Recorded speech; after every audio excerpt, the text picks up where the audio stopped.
All right, I want to say peace and welcome.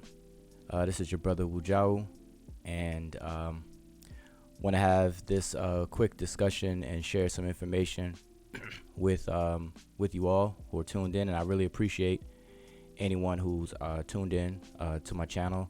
I just started utilizing this channel, so I appreciate any of you all who choose to hang out with me, and hopefully we can help each other out and learn something.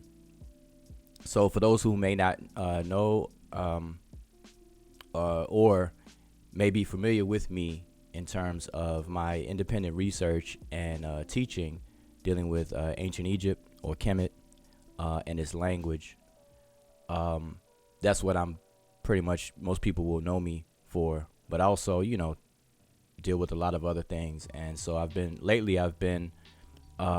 entering into the conversation about the ADOS advocacy movement, dealing with reparative justice or reparations. And so when I entered into this conversation, my goal or my intention is to help educate and help clarify some of the things and some of the information, because I realized that we as a people, in terms of African Americans or quote unquote Black America as a whole, we've been living our lives for the past few decades as non-participants and apolitical. We've pretty much given up on politics. We even have sayings where we'll say things like politics is really politricks. The government is not, for us. It's mistreated us, and those things may be true, but with that, we've had this hands-off, non-participant attitude, and so we've collectively we haven't taken a good amount of time to really study politics, to really study government, how it functions, basically civics 101 or civics in general. So I entered in this conversation realizing that and wanted to offer some assistance and help based on, my knowledge, my research, and my experience and education in civics and things, and with this current issue. Because what I've seen before I jumped in, and started speaking on it, I've seen a lot of people, a lot of arguing back and forth, and I realized that a lot of the arguing is really just a misunderstanding. It's not, the points that are made in opposition to each other are not really valid points or have merit in terms of being adversarial points. So I entered in a conversation to help educate and then ultimately, of course, advocate. All right. So that's been, my entrance into this discussion. And so what I do, I stay away from the chatty patty, instigation, and gossip. All right. And I always encourage everybody else to do so as well. Because we have a lot of that going on. And this is a very, very important issue and topic for a large amount of people, Black America or African Americans specifically, ADOS specifically. This is a very, very important topic that affects millions. So this is not the normal, quote unquote, conscious community debating topic where people are just talking for sound bites, aha, got you moments, and trying to swoon a crowd of people to say that they won an argument. Okay, this is not that type of thing, and we shouldn't treat it this way. This is a much more important topic, and so this is what I encourage. So what I've been encouraging is to mute the noise, because all of that is noise. And so if you look at my previous video, I believe it was from yesterday or day before, you'll see I had a title, Mute the Noise. And so I am a strong supporter of muting that noise, muting all the gossip, muting all the back and forth. It's really petty. Most of it is not even true or valid or have merit. It's just a distraction. So as you can see, I have on my screen, we have to be very mature about this. We have to be very scientific, which means we have to be relentless in our methodology in studying and acquiring information. That's the scientific part. And we have to be surgical, which means we have to be very specific with the things that we demand, the things that we say, based on the options that we have according to legislation, governmental legislation, and law. All right. So we have to be mature, scientific, and surgical. All right. And so that's what, I'm into and what I've been pushing. So hopefully you all can appreciate that. Those who you are checking out my videos and hanging out and everything. And lastly, before I jump in, is the way that I'm doing these videos, I want to keep them concise as possible. And so this video here, I'm going to just share some information, and then I'm going to do another video, a follow-up video, where I'll invite everyone on the panel to have a discussion. Okay, so instead of making this video a real long video with both of those elements, I'd rather split them and do it that way. All right, because we have a short attention span, and I don't want a 2 and 3 hour video. That would be discouraging. All right, because I think some of this information is important, or at least helpful. All right, so today's topic is, of course, the Senate companion bill to HR 40, and what are the implications of it. All right, and so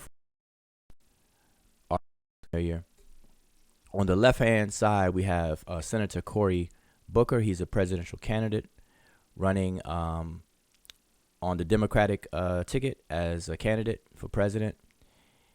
We also have the other 3 pictures that you see is, let me make sure I get the name correct. I do not want to botch up these names. Give me 1 second here. See if I can pronounce these names properly. Okay, on the left-hand side at the bottom, we have Ilhan, and I apologize to the sister for if I did mispronounce her name, but Ilhan Omar. In the middle, we have James Clyburn, and on the right, we have Alexandria Ocasio-Cortez. All right, and the reason why they're there is because they have recently, as of yesterday, as a matter of fact, their names have shown up on the HR 40 bill as co-sponsors. Now, that's something to acknowledge, and the reason being, especially with James Clyburn, all right, because he's on record as not being a proponent for HR 40 or for reparations, and he's been sort of pessimistic about it. He has pessimistic comments about it in the media, and he's basically saying that it's not going to work. It's basically he's expressed pessimism. So for him to come around and co-sponsor and sign off on the bill, not in just lip service, so he's actually signed his name, attached his name to the bill, that's something to be acknowledged. All right, and we have to understand, we have to be very clear about politics. Politics is a perpetual, is similar to a perpetual negotiation. So don't think politics is, an overnight thing, black or white, or hit it and quit it. Politics, it can be, strategic, and it's a perpetual negotiation. So whenever you hear candidates say certain things in the media or in different articles, you see them quoted, you look at it as that's their position at that particular time. And there's always room to convince, to coerce, to pressure, and so on with these candidates, because ultimately, all government officials are public service people. They serve the people. All right. And of course, they have their own personal opinions and feelings and stances and things. But ultimately, they are there to serve the people. So politicians, congressmen, senators, representatives, whatever case is, all politicians, they respond to pressure. They don't respond to applause, pats on the back, or any of that. They don't do that. They respond to pressure. Okay, and the pressure could come in different forms. As you all know, some people have expressed how money moves politicians and sway them in one direction or the other, but that's pressure. So money, obviously, is one of the obvious ones, but numbers and demands, votes, blocks of votes, large blocks of votes, et cetera, et cetera, et cetera. All right. So just remember that politics is similar to being a perpetual negotiation, and that politicians themselves they respond to pressure. So I say that to say that James Clyburn, he's been asked, like he's been bombarded by people, ADOS people who've gained access to him, that have asked him the pressing questions, and so that pressure and then the widespread attention that's being given to reparations, specifically, and so in such a concentration, is applying pressure to a lot of people. So we have to acknowledge these things. All right, and then the other two also have signed off on it. All right, so I just want to make that clear. Now, when it comes to Cory Booker, and this is what I want to get into. Actually, let me share something here. And by the way, what you see on my screen right now is Congress.gov website. And I've mentioned this before, but make sure you go to this website. Make sure you bookmark it. This is the resource, the official resource for a lot of the bills that are in the Senate, as well as the House of Representatives. All right, so what you're looking at here is the bill for H.R. 40, the current one. And I'm on the tab for co-sponsors. And here's where you can see all of the co-sponsors. So far, there are 35 co-sponsors. And at the bottom is where the last three names that I mentioned, and you can see the date that they were added, which was April 8th, which was yesterday. And you see their names. So that's what I was sharing. So you can keep up with this. And if you create an account for free, you could turn on your notifications. So when a new name is added to the bill, you'll be emailed, you'll be notified. All right. And that's how I was alerted yesterday. I got the notification yesterday that names were added. I came and took a look, and there you are. And I was actually surprised to see Clyburn's name there. All right. So now let me make this clear. We have to be clear about this as well. Does this guarantee anything? No, it does not. Should we throw our hands in the air and celebrate and then go off into Disneyland and everything? No, by no means should we do that. What this does mean is the opposite. We need to turn it up. Okay, turn it up, because we're marching in the right direction. We need to turn it up. We need to shift gears, shifting from third to fourth or fourth to fifth. All right. So this does not mean to relax or anything of that nature. It doesn't mean to trust anything, nothing like that. All right. So we have to keep that clear and be clear about that. But we have to acknowledge it. We have to acknowledge what's going on. Okay. But what I want to share and show is this story. Cory Booker. Now, in the past, if you watch Cory Booker's town hall meeting with Don Lemon on CNN, and his other interviews and things, he hasn't really talked about reparations. He pushed his bill or his agenda as for terms of baby bonds, and he's focused on that. And he's focused on some other issues, some good issues that should be addressed that concern us as well. But reparations has not been very specific, and you would not know if he's fully on board with it. So with this announcement, it says Booker to introduce reparations study bill in the Senate. And so what this is that what Cory Booker is doing is he's introducing a companion bill to H.R. 40. So remember, we have three branches of government. In the legislative branch, Congress, we have two houses. We have the House of Representatives, and then we have the Senate. And so Cory Booker is a senator. So he's not in the House of Representatives. Sheila Jackson Lee, who is the current sponsor of H.R. 40, she took over submitting it from John Conyers. She's in the House of Representatives. So you'll see the abbreviation in their name. Now, I'm not sure if you all can see this good. Let me see if I can blow this up, and I apologize for it being small. Make this a little bigger. All right, so hopefully you all can see it better. So yeah, you'll see REP in front of names of people who are members of the House of Representatives, and you'll see SEN, Senator, for members of the Senate. All right, just in case. And forgive me if you all know this already, but as I said, I'm trying to make sure that everyone is on the same page and is educated about what's going on and what things mean.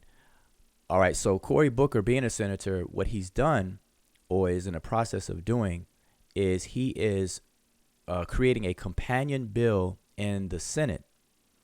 And so, which is something to be acknowledged, because this is something that gets our attention. All ADOS attention should be stimulated with this announcement, because what it does is anytime you have a companion bill in the other house, it's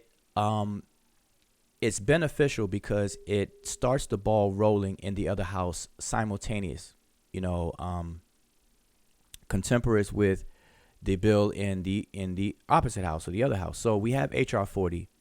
It's been introduced every session since 1989. So it's been introduced for the past 30 years, and it hasn't received much traction. Yes, it's received some sponsorship, some co-sponsorship and things, but we haven't really seen any traction. And so it never got out of the House because the way that laws are made, and this is just the gist, so I suggest you look into the entire process. But basically, a bill is introduced into the Senate or the House by a congressman. And then it goes into committee, it's debated, it's voted on, and it's agreed upon by a certain number of members of the House, and then the same thing in the Senate. So depending on if the bill is introduced in one or the other, the bill has to pass over to the other. So HR 40, even if the House of Representatives get to a point where they agree, it has to go to the Senate. And then the Senate has to address it, debate about it, and agree to it and vote on it. Then if that goes all well, then it goes to the president, and then the president agrees with it and he signs it, and then it becomes a law. So that's just the basic process. But during that process, let's say the House of Representatives agree, they agree on it and pass it over to the Senate, but then the senators don't agree, or they want something changed. So they may want it amended. They agree with some stuff, but they don't agree with some other things and other points and whatnot, and they want to amend it. So then it goes back and forth from the Senate to the House, to the House to the Senate, Senate to the House, et cetera, et cetera. It could get locked in limbo for a while through that process. So anyway, so Cory Booker introducing the same bill in the Senate, it speeds up that process. It allows the senators to consider it, and it could be championed and advocated in that House of Congress. Okay, so and that is something to be acknowledged, and that's something to take notice of, and for us to understand and continue to push. All right, so that's what a companion bill is. So that's what it's called. It's a companion bill. So in essence, Cory Booker has basically put his money where his mouth is in terms of at least this particular process. Now, you may have heard me in a other video where I talked about two paths.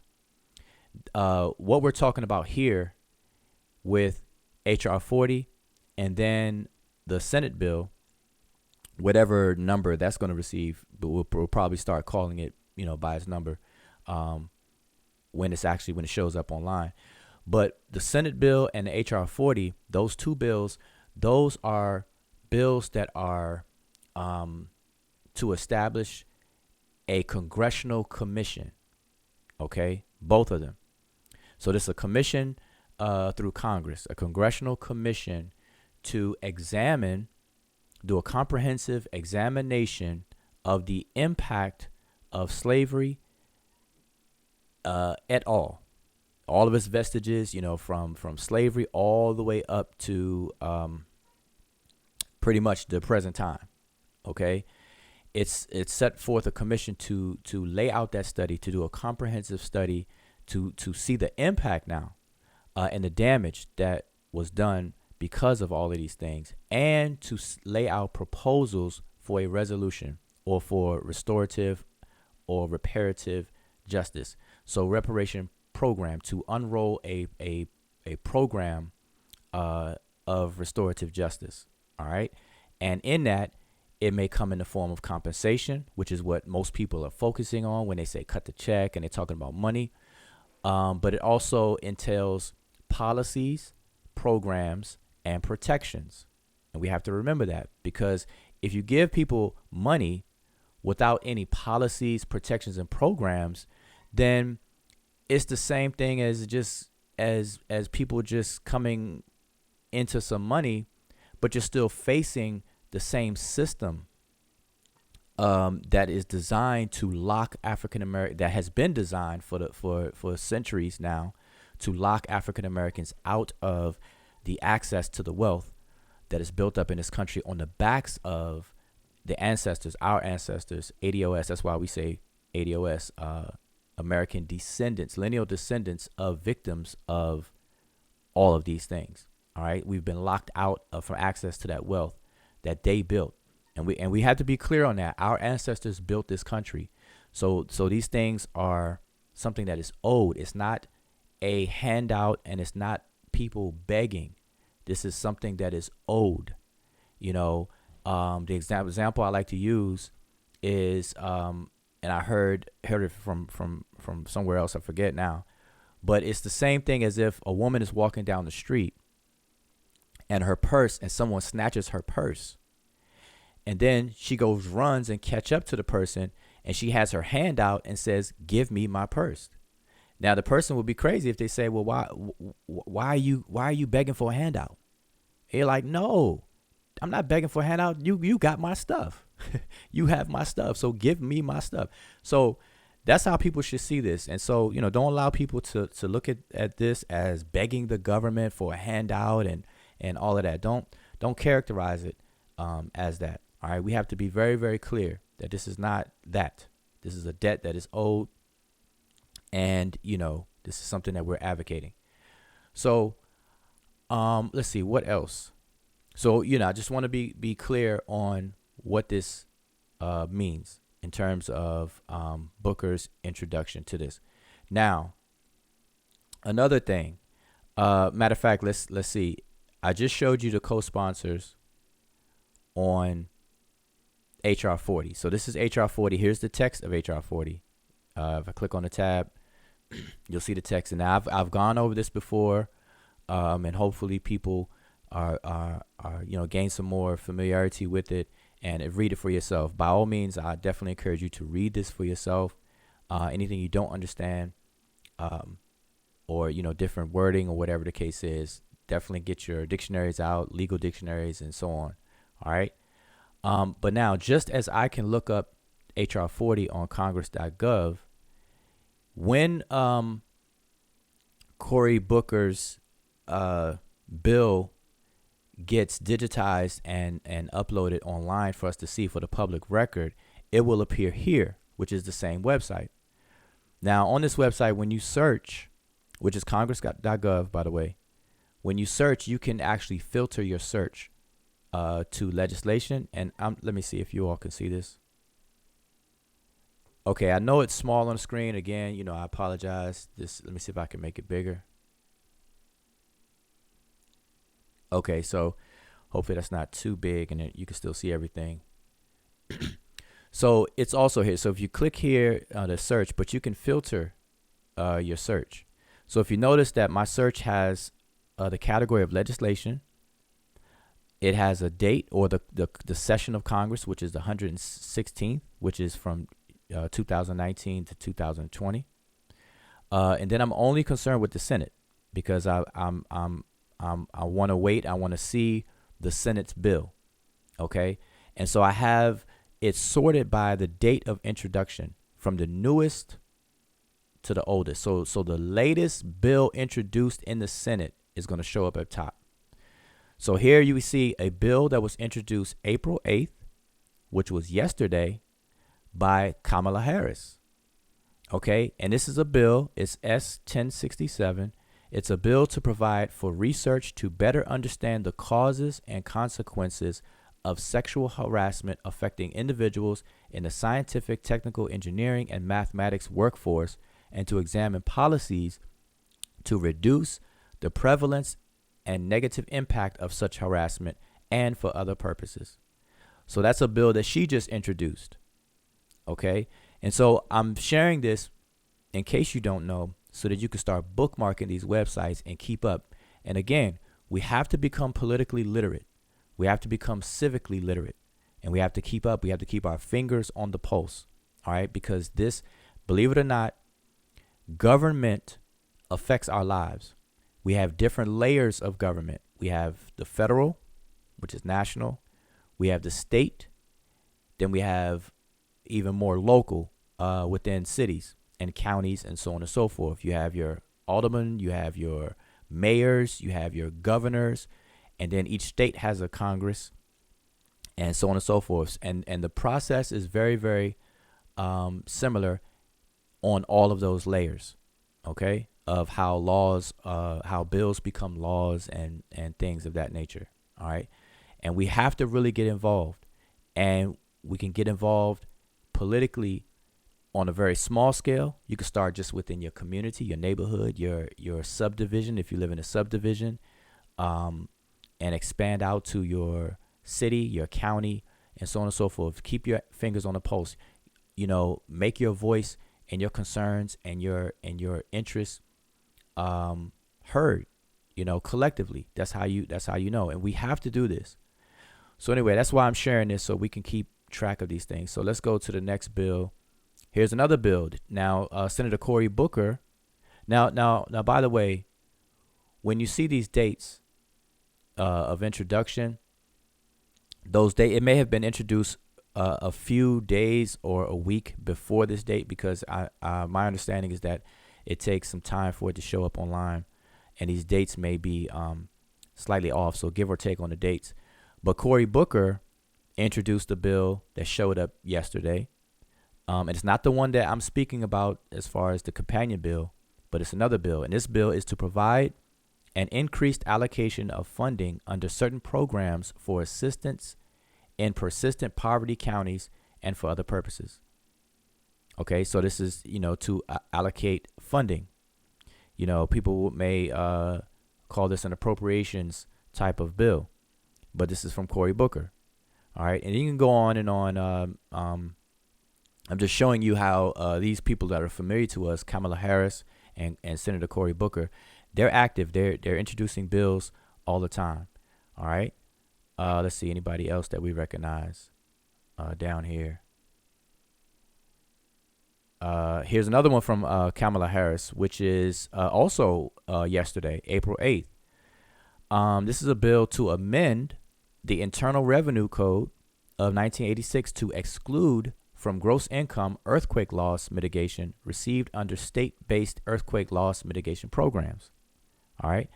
So, that may not affect all of us. We may not be concerned about that.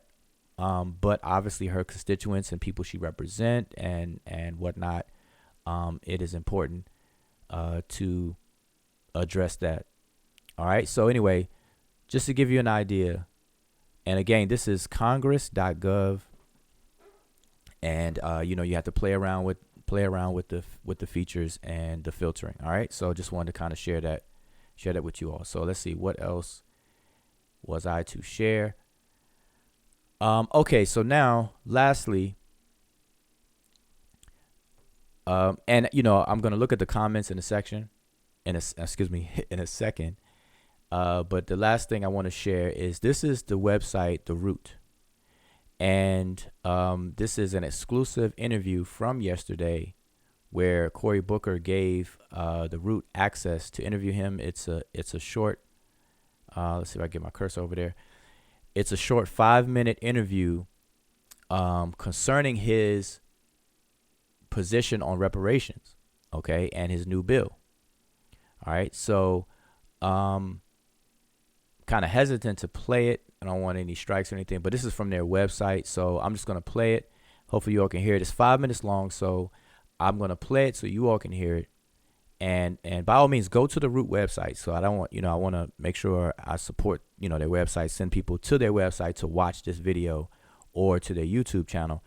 But for our discussion, to make my points and everything, I'm going to play it here right now. All right, so I'm just going to play it, and it's 5 minutes long, so hopefully you all just bear with it and check it out. There are a number of candidates that are talking about reparations. Yes. Do you support reparations for black people? I support reparations. I support economically designed programs with race as a conscious part of them that balance the scales and address past ills, not just slavery, but even things that were going on until the 50s, 60s, and 70s that were specifically race-conscious programs that were designed to disadvantage African Americans. So if you have programs that were designed to create the problems by excluding African Americans in housing, in mortgage loans, in access to capital, we need to have things with race in mind that are conscious to balance those scales and address those past ills. What does that plan look like, and what are you proposing to do to explore reparations for black people?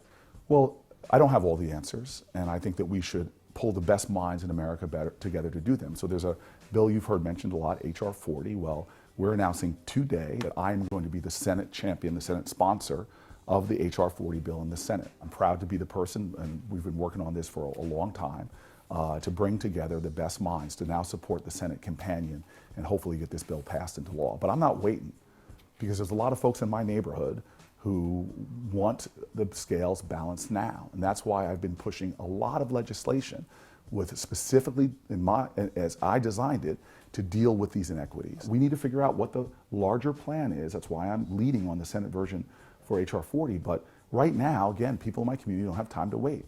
My baby bonds plan, which would be putting $1,000 into the bank accounts of every American child born, and then based upon income, every year, you can get deposits in that account. The lowest income people would get $2,000.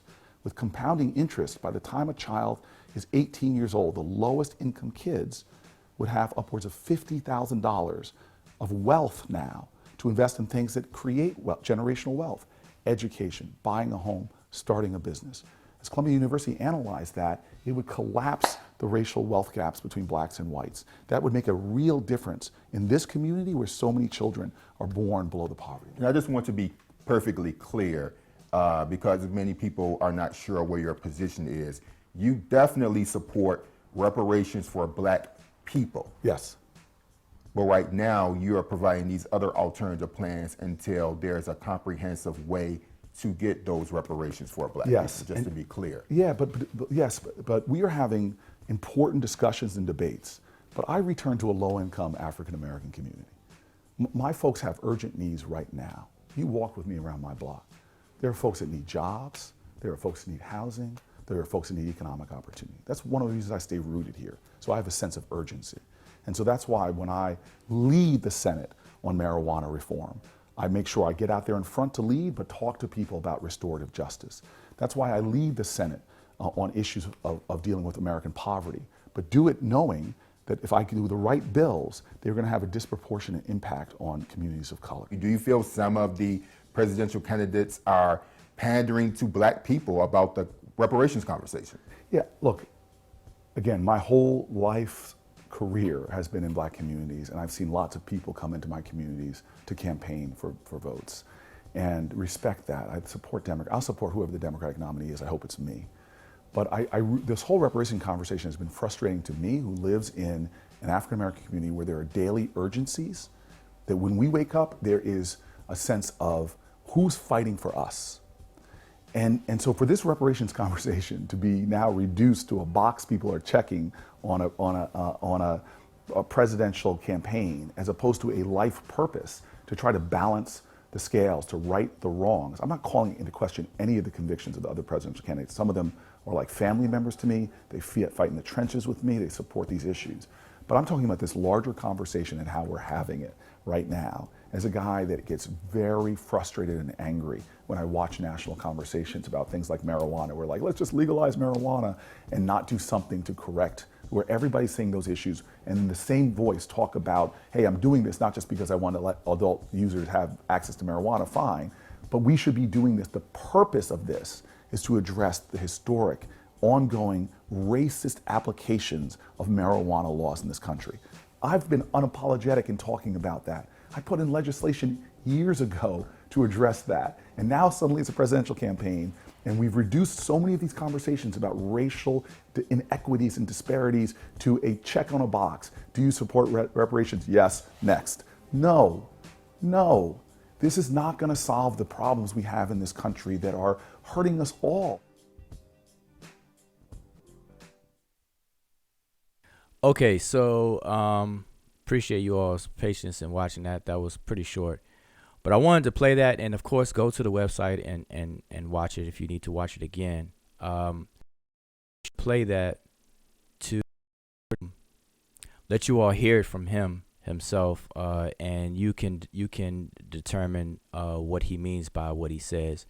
And so, just in 1 second, if you all give me a second, I'm gonna go to the comments and kind of address some of the comments I've been reading, the conversation you all are having in the chat. But it's one more thing I want to share with you all. And this is, let's see if I get over to it. Well, let's do this. Let me start on the questions in the comments. So let me go to the questions in the comments. I'm gonna scroll up a bit. And like I said, I gave you all my goal, my intention, my involvement, and I also, what I should have done in the beginning is give a disclaimer that, I am not claiming to be a expert. I went to college.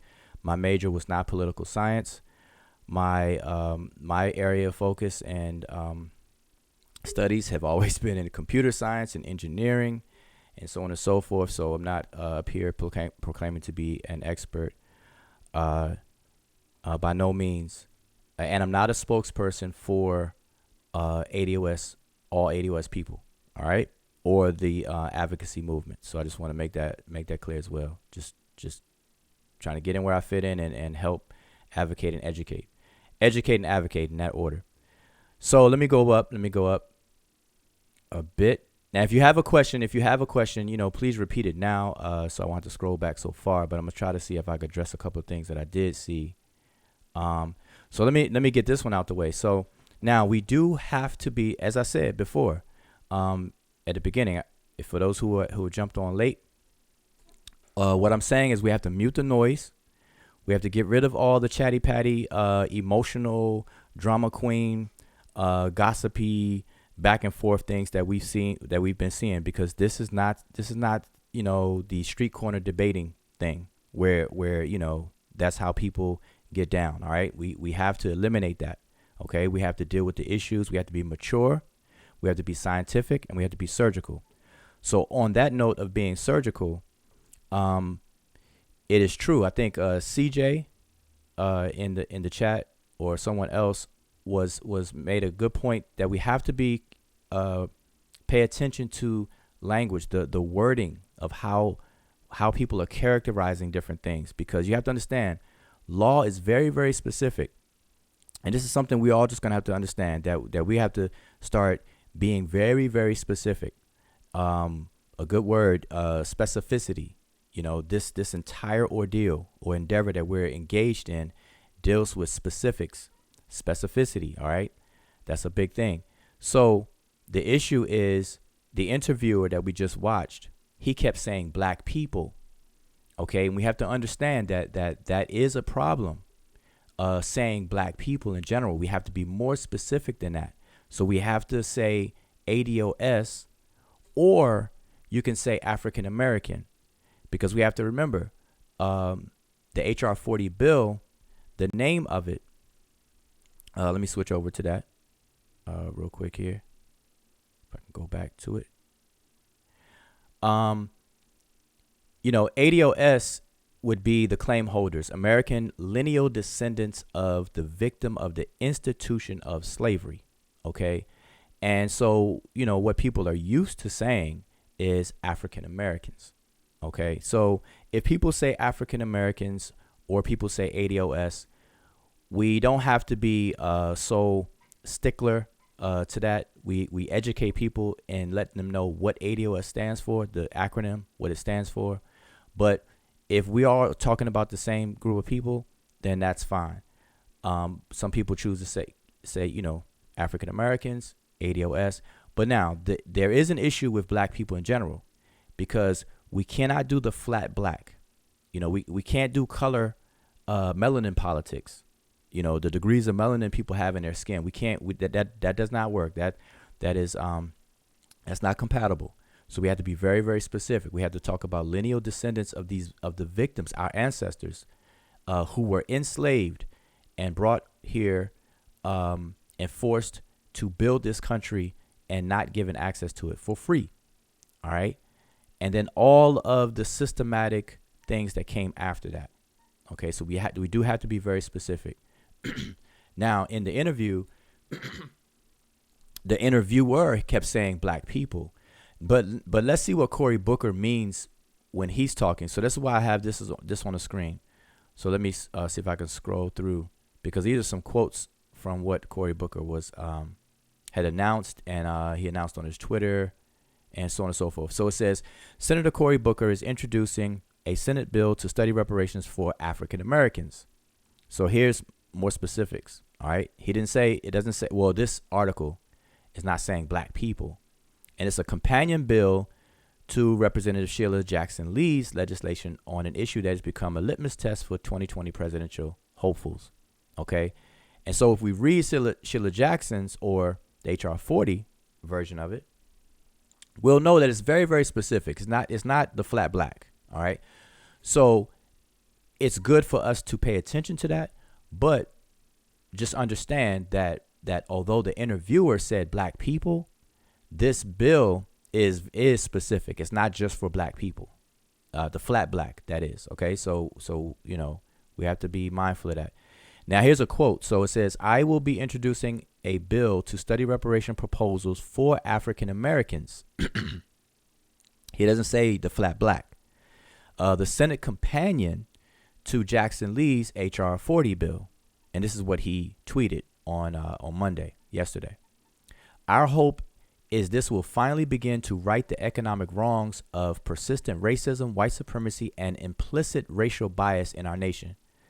And then if I go on to see what else he says, it says, I support legislation that is race conscious about balancing the economic scales. Not only do I support it, but I have legislation that actually does it. And that's something that he said. I'm just trying to go down to see any more specifics. But on the issue of specificity, the HR 40 bill is specific to African Americans, not the flat black, and it does not include immigrants by whatever countries of origin that immigrants are from. Okay, so we have to be clear on that. All right, so hopefully that addresses what some of you all were saying in the chat. All right, so I'm just going to try to address a couple of things. And so CJ, I think that CJ was saying that. So CJ, just understand that this is ADOS only. But, and this is where we come in. This is where advocacy is very important. We have to keep educating people, and we have to keep pushing that. So it's a good thing to be aware of this and to make those distinctions, to be very, very specific. Okay. But when we're listening to people talk at the same time, we have to understand that ADOS is an acronym, American, which simply means, a citizen of the United States of America, and lineal descendants of victims of the institution of slavery, the whole institution and all of its vestiges. Okay. That characterizing things like that is fairly new. So we have to educate people. We have to keep saying it. We have to start letting it grow onto people. Okay, so some people will still say black, and we just gotta, bring them the more detailed information. Some people will say African American. So we have to understand that when it comes to this law and legislation, it has to be very specific, airtight, no mistakes allowed. All right, so it's good to have that spirit. So CJ, I'm just saying it's good to have that spirit to do that. Let's see. Now I do want to say, let's see, and I'm just going down the comments. Okay, C or Clavel 1 2 3 4 5. Is their comment. I'm not sure if it's a male or female, but their comment is HR 40 is too little, too late. Now we got to be careful with that because reparations is going to come through the government. And the government, now I explained this in the previous video, so I'm not going to, repeat too much. But reparations is going to come through the government. The government is not going to do anything haphazardly, arbitrarily, generally, or vaguely. Law and legislation is very, very specific, very, very specific. And, part of politics is the appropriation of money in different areas. This is why you have budgets. Congress is all about budgets, where to funnel money. And so reparations is a big government endeavor. It's going to take big government policies. It's going to take a lot of money. And so in order to justify it, a comprehensive examination of the damage that slavery has caused to the victims themselves and their descendants, which leads us up to us today. That has to be comprehensively looked at to determine the relief and how to execute a program that gives a relief. And mind you, a reparations program in and of itself is not going to be an overnight thing either. It may be multi-generational, where these programs may unravel or unfold to assist ADOS people multi-generationally, because you got to understand, we inherited through multi-generations this debt, this damage, this accrued systematic, problems that we have today. And it may take multi-generations to fully be made whole. So we have to understand all these things. So HR 40 as a commission to put together a program to unfold that is absolutely necessary. So we have to be careful. And I did a video because people are saying, kill the bill, just cut the check. Kill the bill, just cut the check. And we can't have that attitude. And I gave the reasons why. All right. So we have to just be careful. And like I said, we just got to educate ourselves. So let me just keep on going. So CJ, these politicians. Oh, well, wait a minute. I think I kind of skipped a whole bunch of things just now. All right. So let me see. CJ. Okay. So, okay. Chief X, ADOS has a meeting in September in Kentucky. I think it's in October. Chief X. October will be the first convention or inauguration of ADOS as an educational and political advocacy movement headed by Yvette Carnell and Antonio Moore. And I'm sure that Dr. William Darity should be there, and others. So, and I believe they just sold out. I believe everything is sold out. So make sure you check out to double check. Don't take me for my word for it, but I think they've announced that as of last night. All right. Okay. I see.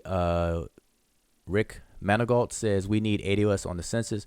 Speaking of the census, the 2020 census will change. It does have a separation between race and ethnicity. So you have a check for race, and then you have a fill in the blocks for your ethnicity.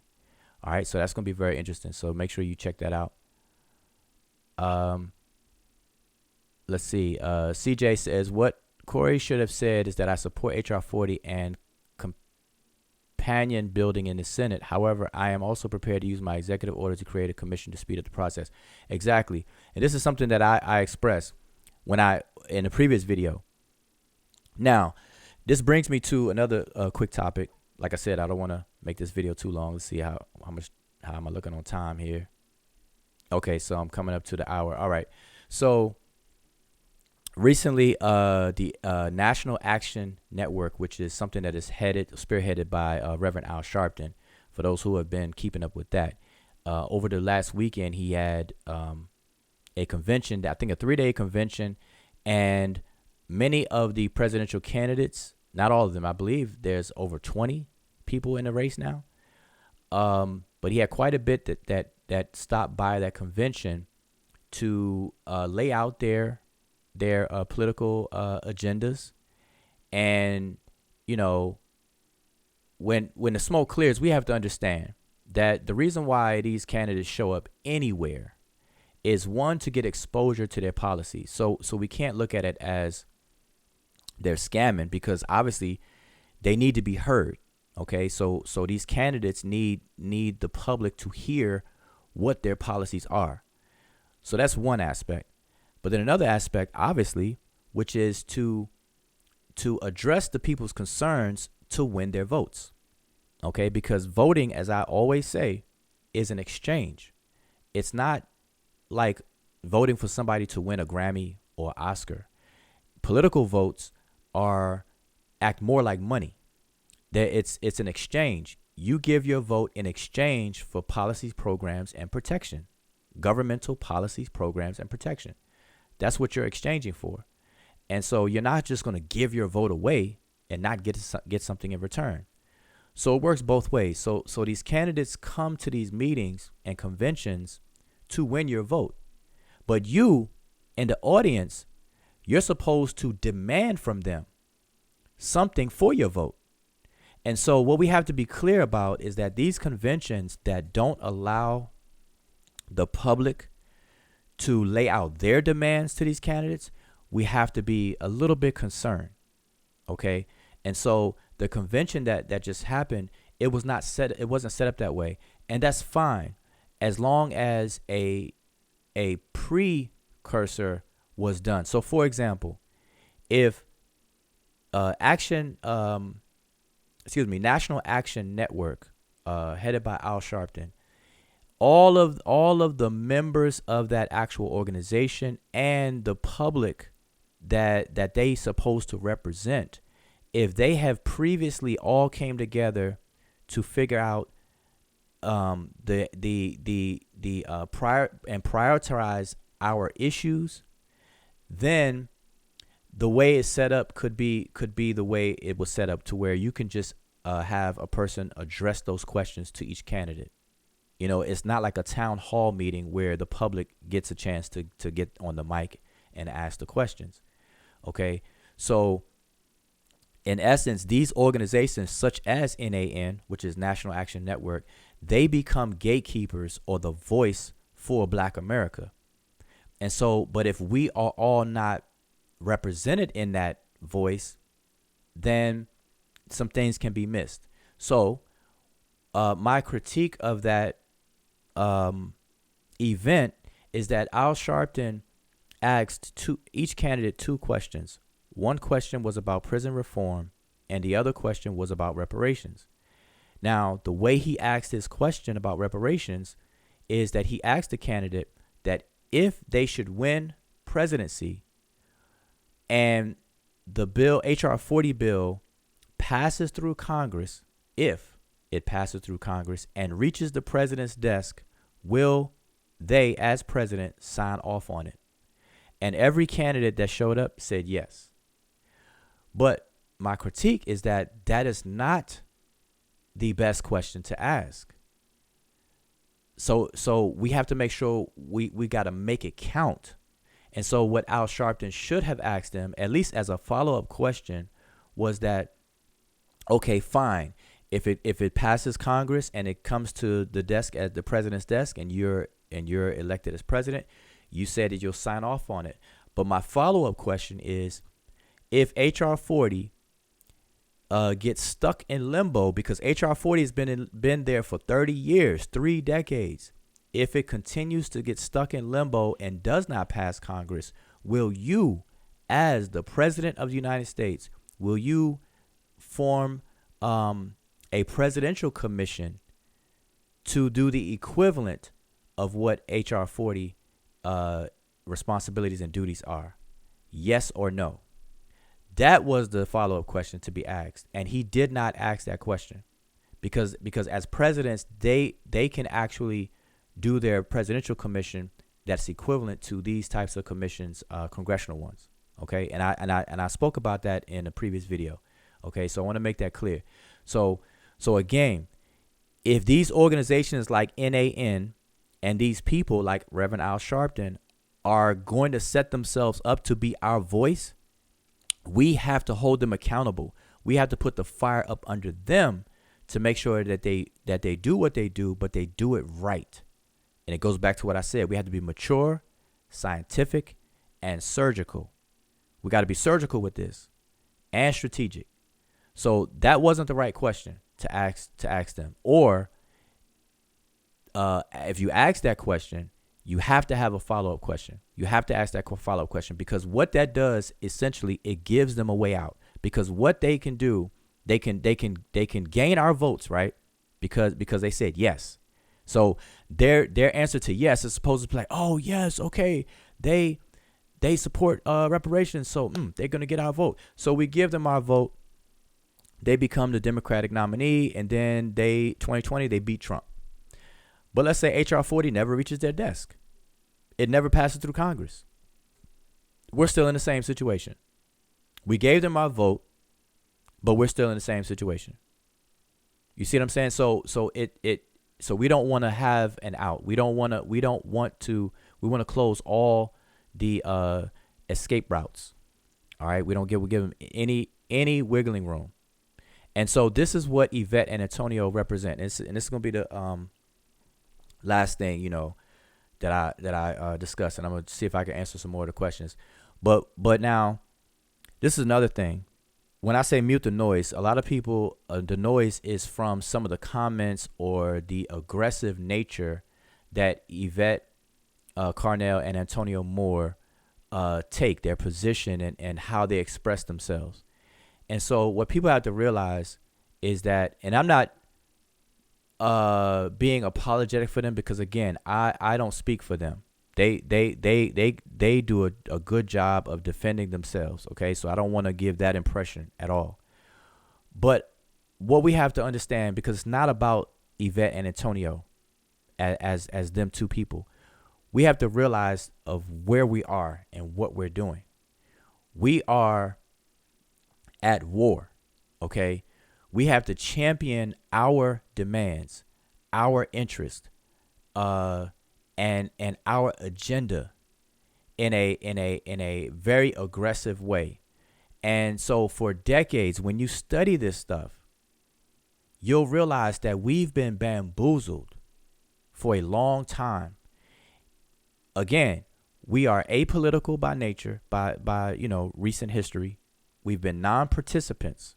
We've been living in a country, but we haven't been participating on the macro level on things that affect our lives.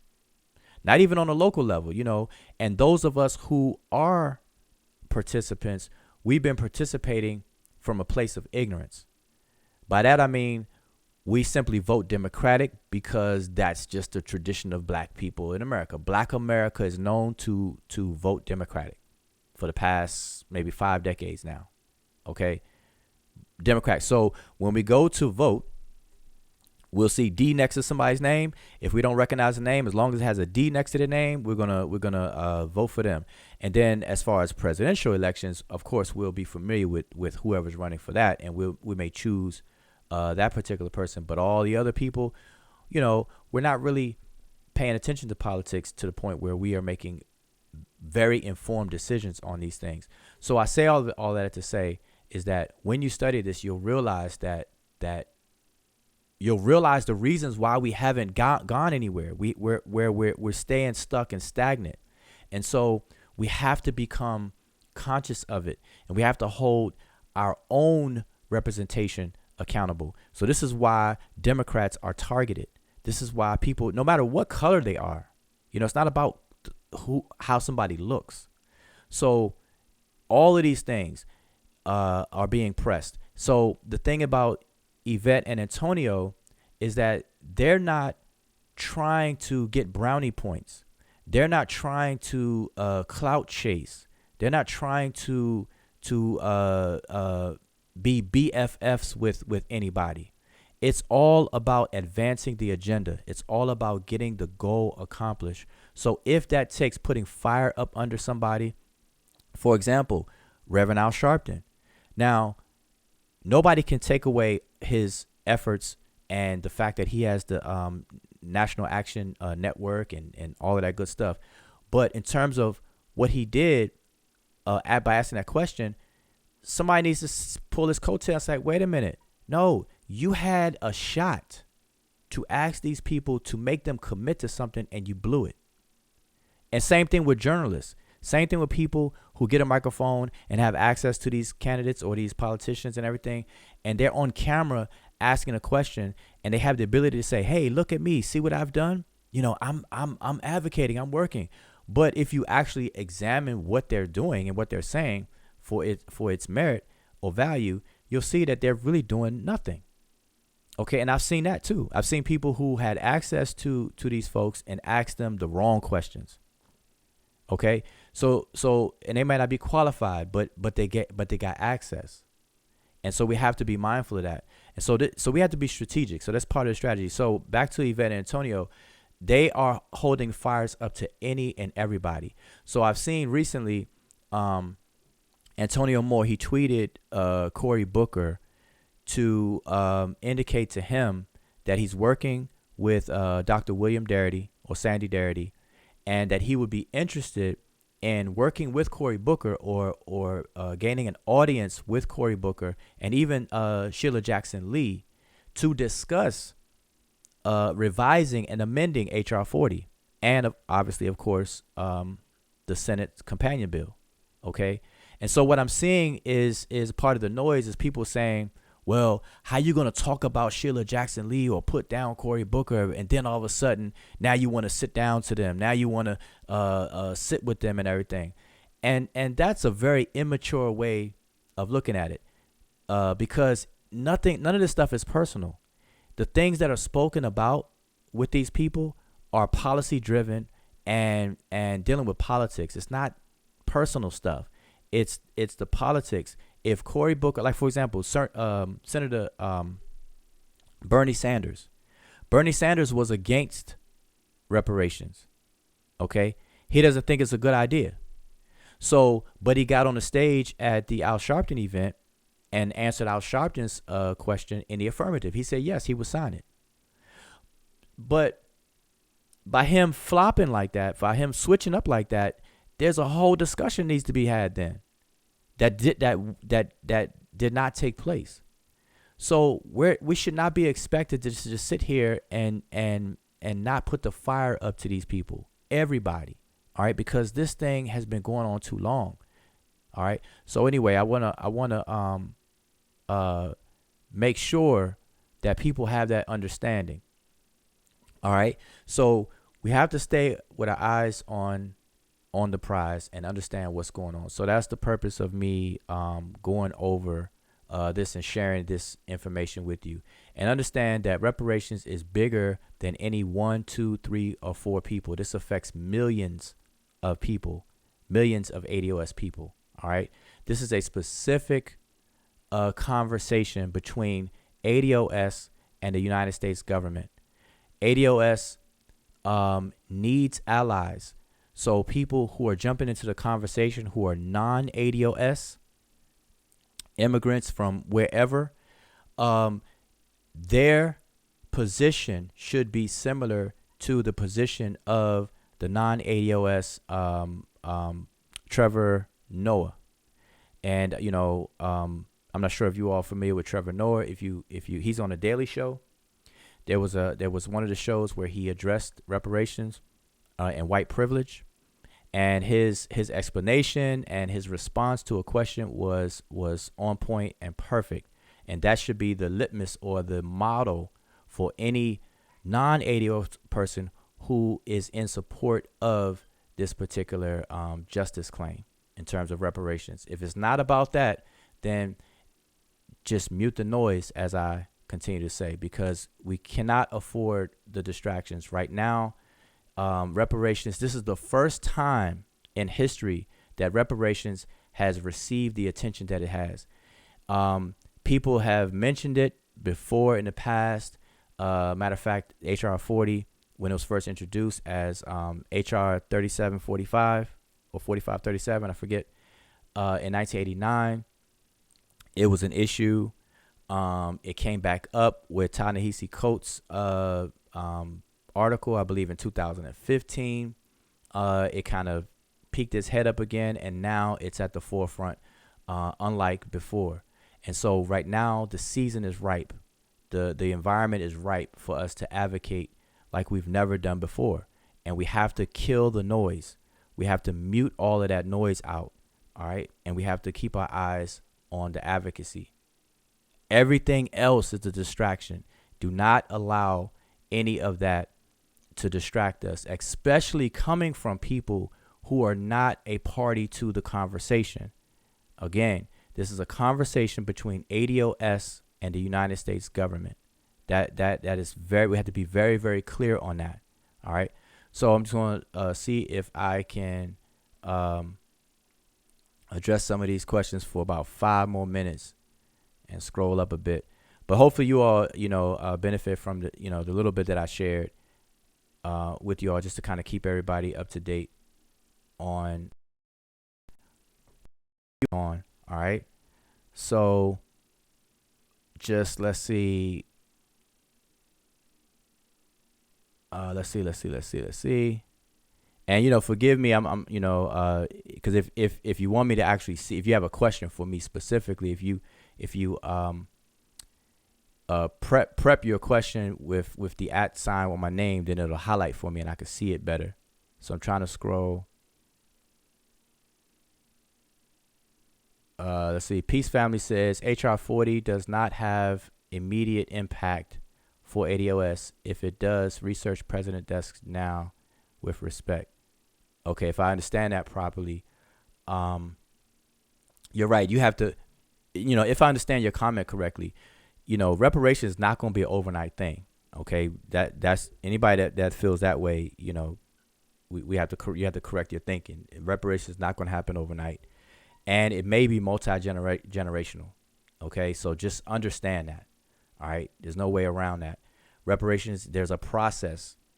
There's a process that it will have to be unfolded in, and we have to understand these different processes.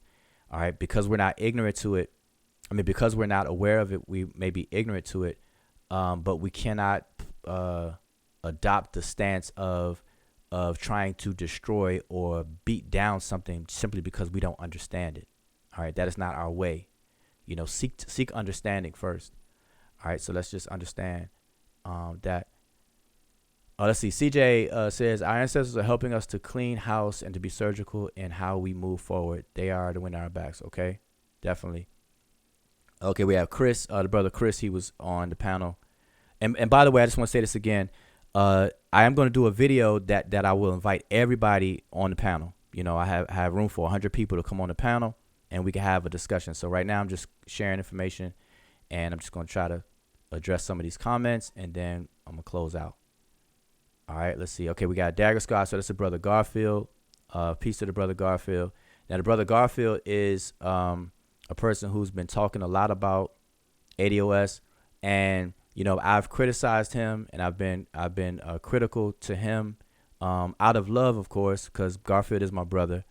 But I have to say that I've expressed disappointment in how he's been handling the topic, and so I it's no secret with that and whatnot. We have disagreements on how the topic has been handled, or how he's been handling the topic. So just want everybody to be aware of that. So if you see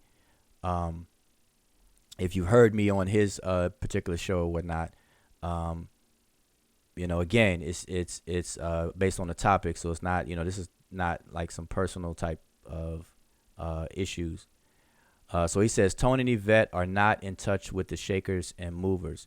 Um, See, this is the problem I have with Garfield saying that and other people who think like him. See, Garfield, and I told him this, that he has to mature. He has to think bigger than that. Because Tone and Yvette are not, let's just say Garfield is 1000% correct that Tone and Yvette are not in touch with the shakers and movers. And what's the next move then? The next move would be to put them in touch with those people. So support putting them in touch. Why? Because they're qualified. They have the data. They're working with Sandy Darity, who has the data, who's actually, with he and his wife are putting together an actual program that HR 40 is attempting to do. Darity and his wife are actually performing the duty of HR 40 itself. If people were to get out of the noise and the back and forth of getting involved with the the silly petty back and forthness and look into the actual data, to the actual issues, and keep up with what people are saying, keep up with what Antonio and Yvette are saying, look at the data of what's saying, and not get involved with the emotional, oh, I'm hurt because they said that somebody's not ADOS, or I'm hurt because Pan-Africanism, the ideology, does not fit this particular justice claim or whatnot, or I'm hurt because ADOS people are now pointing out the weaponization of immigrants used against ADOS people. See, people are getting into their feelings and gossiping about that as opposed to being mature, being scientific, and being surgical. So if Yvette and Antonio Moore are not in touch with the shakers and movers, then put them in touch with them. Period. End of discussion. All right. But we have people who have personal biases and don't like people because they're stuck on personality worship, and they're focused on personalities and not the policies, not the issues themselves, and not the data. And we have to mature. We have to be bigger than that. All right. So that is what I say to that, and anybody else that keep saying that. All right. And I noticed that kind of sentiment is coming from non-ADOS people, which compounds the strangeness of it. Okay, this is a fight between ADOS and the United States government. Either you're going to be an ally and assist us by any means necessary, and understand that this is a war, and that warriors in this war are going to have to bring the pain to people to make matter move. Remember, politicians respond to pressure, not applause, not the pats on the back, oh, the smiles in your face. Because to address the brother Garfield specifically, the brother Garfield had access to Al Sharpton. He went to the event and had access to Al Sharpton. But if you play the video and watch what he asked Al Sharpton, although he's there and he's had the ability to tell the world, yes, I was there, where's Yvette and Antonio? They're not here, but I'm here. And he has a microphone in front of Al Sharpton's face or in front of anybody else's face. But where is the substance? Where is the question? He asked the wrong question. So although you got access, and I'm speaking him specifically, but it goes for anybody. I'm talking from professional journalists all the way down to our brothers and sisters in the communities. If you don't shoot your shot and it's the best shot when the opportunity arises, then it's a waste of time. And we call that vanity politics and vanity journalism, where it's just in vain. It's vanity. It's like, here I am, see me. Here I am, you can see me. I'm doing something. Yoo-hoo, over here. That kind of thing. And those days are done. It's done. We can't be satisfied with that. That's not satisfactory to our agenda. So we have to understand that. And as an ADOS, a person who understands and has educated themselves, they will understand the points to make. because it's coming from a different place. They're not concerned about personality worship. They're not concerned about hating on individuals. They're not preoccupied with all of that garbage and that noise in their mind. They're better occupied by the actual policies, by the actual procedures of legislation, by the actual agenda and the right questions to ask. Okay, so we have to stay on code. We have to stay on code with that, and so that's why I critique things like that and being said. So again, I always say these things out of love. So I'm just addressing the question. So I'm scrolling down. Okay, so Garfield, so Wajao, how are you planning on getting reparations personally? See, those are the wrong questions. Those are the wrong questions. Reparations is not a personal thing. It's a collective thing. So, and this is the thing. This is how you know. This is how you know people don't really know. They can't think on a macro level of the necessary level of macroness that politics takes. It's not a personal thing. It's not a personal thing. This is why ADOS is a movement. It's not a personal thing. What can I do to get reparations personally? Of myself, I could do nothing. It's a collective thing. We have to all be on the same page. Politicians and politics moves. Just like the blood in your body, it moves based on your heart, the muscle. Your heart pumps the blood.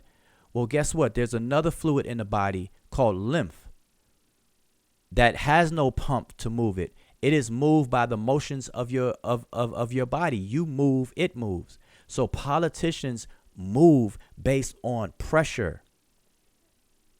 And so we have to strategize and come together and educate and become on the same page to apply that pressure. I'm not a politician. I'm not a congressman. So I myself can do nothing. We have to understand that. So we have to stop asking the wrong questions. These are really the wrong questions that take the conversation in the wrong direction. All right. Right now, and I'm going to end with this. Right now, the focus is on amending HR 40 and by default, Cory Booker's companion bill, because although it's not showing up online yet to where we can read it, based on what he said, it's basically going to be HR 40, a duplicate of HR 40. All right. But obviously it's going to be worded in terms of the Senate. Okay. Instead of, on how the commission is going to be maybe set up and whatnot. So we can safely say that Cory Booker's new bill and HR 40, the order of business today is to make sure that it is amended, revised, or what have you. Okay. And experts and people who have our best interests and know what time it is should be in that conversation. We are not to trust anyone. Okay. We need to make sure that we have our eyes on it. And those who know better or who educate themselves to know better should be abreast on what's going on. So they need to be in the conversation. So this is why Yvette Carnell and Antonio Moore and Dr. William Darity and Derek Hamilton and others who they're working with, they want to be a part of that conversation. They want to be a part of that conversation. So we don't need to hear the noise about how irrelevant Antonio and Yvette are and the fact that they don't have access to the shakers and movers. Well, get them in touch with them. Make Yvette and Antonio relevant then. All right. So we have to put our personal pettiness to the side. All right. So we have to understand that. And let's see. Keep on going.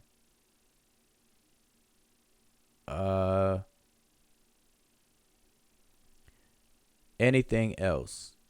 All right. So I don't see anything else. So again, I'm going to have a panel, not tonight. So tomorrow I will do another video and I will have a panel to have a discussion. So again, I want to keep these videos bite-sized to to keep the information, it's all about the information. I don't want to just keep rambling and repeating myself. So we have a panel and we can have a discussion. So that way viewers can choose to watch, me sharing information and kind of research, or they can, listen to our discussion and be a part of it. All right. I encourage people to be a part of the discussion. I'm all for interactive discussion, panel discussion. I can have up to 100 people on the panel. So the panel will be a follow-up to this. I want to hear from you, how you feel about Cory Booker and what he said. How do you feel about James Clyburn changing his views? And this is another thing, like I said before, politics is a perpetual negotiation. So, and politicians respond to pressure. So like James Clyburn is a perfect example. He publicly expressed extreme pessimism to reparations. Okay. But yet yesterday or real recently, he signed as a co-sponsor on HR 40. Okay. Bernie Sanders, he expressed his dislike for reparations. He played, naive, like, what do you mean by reparations? How does it look? What do you mean by reparations? When it came to other things, he was specific. But when it came to reparations, he acted like he didn't know and this and that and the third. But then he gets in front of the African-American community at Al Sharpton's event. And now he's, yes, reparations. Yes. Yes. So we have to be mindful of these things. All right. So politics is a perpetual negotiation. We got to hold the fire to these people. We can't have weak people who are into personalities and who are allow their personal biases, which people don't even know Yvette and Antonio personally. And then they're going off of the way they advocate, the way that they hold fire to these people. And I say that they're necessary. Even if we don't like their method, there's a balance. You have to have people that are holding the fire. You have to have people that are straight shooters, people that hold nothing back, that come straight for the jugular, that will ask the necessary questions. Ask the necessary questions. All right. So we have to understand that. Okay. So again, I'm gonna close out because I'm definitely a little over the hour mark, and I want to just reiterate and summarize. So on the screen, we have Cory Booker. We have, let me make sure I get her name right. Ilhan Omar. On the left, we have James Clyburn, and we have Alexandria Cortez. Those three recently signed off on HR 40 as co-sponsors. They're in the House of Representatives. Cory Booker is a senator, and he put his money where his mouth is, at least in this stage of the game, by announcing that he is introducing a companion bill. Now, does this guarantee anything? Absolutely not. Should we rest and go to Disney World and celebrate? Absolutely not. But these are moves in the right direction.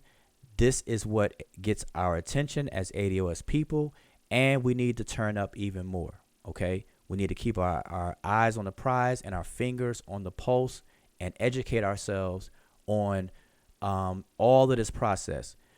Social justice versus restorative justice, how reparations should look, the data that backs it up, and the legal procedures and processes that are all involved. We got to educate ourselves, and it's not going to be a microwave overnight thing. Okay, so take your time, kill the noise, mute the noise. Anybody that wants to play videos that's immature, that calls the movement by derogatory names and mischaracterize the movement as an organization that you join, which is not, and all these kind of things and stuff, personal attacks against Yvette and Antonio, whatever, ignore it. We don't have time for it. All right, because it's those are sabotaging stances to make. Those are self-sabotaging. All right, so let's keep it moving, and hopefully you all got something from what I shared today. And again, I'm gonna have a panel discussion, so if you disagree with anything I said, I'll be happy to hear from you and address it. But again, I appreciate everybody tuning in, and please subscribe and click the notification, because I don't really pre-announce any of these shows. I just come on, so make sure you click the notification and subscribe. And and thumb up the video. I don't say like the video, but thumb it up, because, my understanding is that the thumbs up, it makes it easier for people to find, to search and find this information or whatever the case is. So do all that. And if you don't like something I say, don't thumb it down. Talk to me, because I have panel discussions. So, say it directly to me, or put in a comment, put a comment under the video, and I'll try to get back to those. So again, I appreciate everything. All right. Appreciate everybody taking time to hang out with me and everything. All right. So yeah, enjoy the rest of your night. And so tomorrow, look forward to the panel discussion around about the same time. Okay. I'll try to do it after people get home and feed themselves and attend to their children or whatever the case is. All right. So with that, I will say peace and appreciate it.